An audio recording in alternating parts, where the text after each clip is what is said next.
Now former University of Michigan football head coach Jerome Moore was detained by officers with the Saline Police Department earlier today. You can start to feel the excitement and buzz building in Spartan Stadium as Michigan State gets ready to start its year number 2 under Jonathan Smith. The University of Michigan is indeed turning the page, and the Wolverines have officially hired former Utah head coach Kyle Whittingham. The Lions got a big bounce-back victory on primetime on Monday Night Football with a 24-9 victory over the Tampa Bay Buccaneers. It was the Lions defense really stepping up. Adapt or die is the name of the game right now in college athletics. And for Michigan State University, it's never been more important for the institution to make the right hire.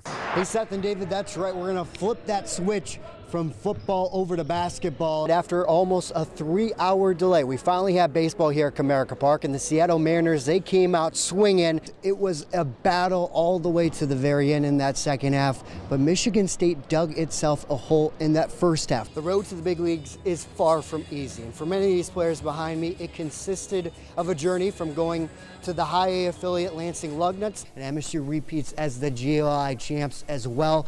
They're the first team to accomplish that feat since Michigan did it. Even though baseball is a kid's game, the passion is definitely still there for some. I love baseball, and I just can't get rid of it. I just keep playing and playing and playing. The Lansing Parks and Rec Men's Baseball 40 and Over League offers the chance for guys to keep playing the game they love. It's just great to be out here with guys that love the game. You know, I mean, we're still playing a kid's game. And to me, it's fun. It's well worth it, isn't it? Okemos baseball assistant coach and WILX's own Steve Kuhn is one of the players who still catches for his team despite some bumps and bruises. Everything hurts. Right now I have a very blown up ankle, knees hurt, arm hurts. But I'm at the point now where I don't run real well. Putting me somewhere else is probably more of a liability than behind the plate. Yeah. Got it. Kuhn's teammate and fellow Wolves assistant coach Rick Acker still gets after it as the team's shortstop. And on top of playing the sport he loves, he values the bond he has with the guys that he plays with. I love being out here and competing with guys, and now, you know, we know everybody. We're friends now. Make you feel at home? Even though most of the players have tried slow-pitch softball, it's not quite the same as the game they grew up playing. I still like the challenge of trying to get a hit and trying to win. And so I don't know if I'm going to lose that competitiveness. These guys are still competitive, and that's why people come here.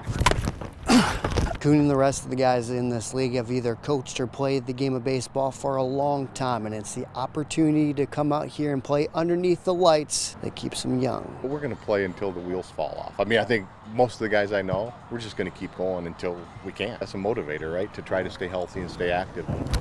The most important thing that all these guys have learned throughout their time is that it goes fast. Time you think, well, I got this time.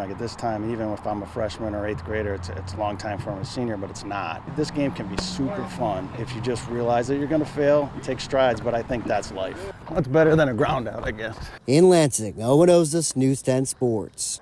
It's been a battle for Christian Charles' whole life. I lost my dad when I was first born and my mom when I was 7. As an orphan, Christian bounced from home to home using his mother as his motivation to keep persevering.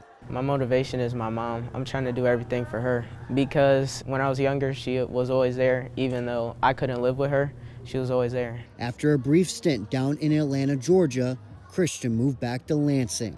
I moved in with my sister after I was just bouncing around from houses. It was really hard. I didn't feel like I had anybody. With so much taken from him so early, Christian needed something that could give him purpose. And in his sophomore year was encouraged to join the Lansing Sexton wrestling team. I thought it was very weird. I just wanted to get in shape, so I just chose to do wrestling. The sport he thought was weird at first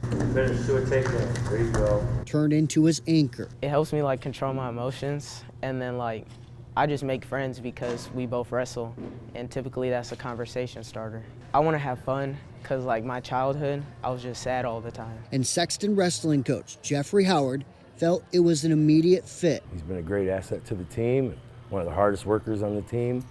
You know, he'll do anything to come to a workout, never misses a practice. Great kid. Sweet! For Christian, his coaches offered him something he hadn't had before in his life. My coaches, they've been like father figures to me. They're always looking out for me. They get me out of trouble. They make sure I'm all right. Family isn't always the one you're born into. It's the one that shows up when you need it most. Everybody has each other's back. You just build trust with each other. So I just gained a lot of trust with my teammates. Through every match and every challenge, Christian has learned that while loss may shape a story, it doesn't have to define the ending. Like losing and then coming back and winning, that's like crazy adrenaline and it feels great. Every single time I'm starting to lose or I'm not doing good in something, I just try to do better for her. In Lansing, Owen Oszust, News 10 Sports. When every 5 days rolls around and it's time for Detroit's ace, Tarek Skubal, to take the mound, you need to stop what you're doing and watch greatness unfold. There's definitely been a few elite pitchers that have thrown for the Tigers in the past, but Skubal continues to show why he's the best in the sport right now. And that's what happened when he got the start against the Guardians today. Tigers need to give him some run support, which they did in the fourth, with the Zach McKinstry two-run blast to right to give Detroit a 2-0 lead. 3 batters later, Detroit got more as Gleyber Torres stays hot with this double down the left field line to bring in Javier Baez. Detroit added another run on an error to take a 5-0 lead. And then it was all Tarek Skubal the rest of the way. He gave up just 2 hits, no runs, no walks. He struck out 13 in a complete game shutout that only took him 94 pitches, and 72 of those were strikes. He capped off his final strikeout with a 102.6 miles per hour pitch, which was the fastest of his career. It's also the fastest pitch ever from a Tiger in the StatCast era. Detroit wins 5-0 thanks to Skubal's first career complete game shutout, and he described what that ending was like for him.